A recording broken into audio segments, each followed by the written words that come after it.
mu? Aklım sende kaldı. Yani her şey... İyi ki esmeden yapmadın, o daha büyük bir sıkıntı olurdu. Öyle mi Gezep? Niye? Nasıl niye? Uşağın anası fırtınalı, babası Koçareli. Uşak Koçareli özümü alsın, fırtınalı özümü alsın, şaşar kalırdı garibim. Cansus. Sen fırıldaksın, kandırırsın bizi. Helal bacım, sen söyle. Dökül. Dökül. Anlat. Açıkla. Öt. Dökül. Tekerine çomak mı soktuk? Tekerinin ne yaptık ne? Hele çeviri sonra haydi. Canımdan bezdum.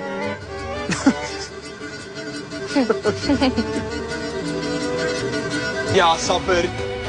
Ya sabır. Aha da taştı sabır. Tövbe estağfurullah ya.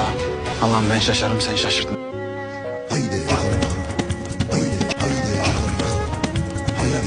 Ula.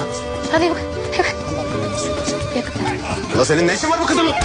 Ama da çekinmişsin ha. Biz bu aralar her şeyi yanlış anlıyoruz yenge. Ben bir şey sorayım. Yanlış anladın diyorlar bana.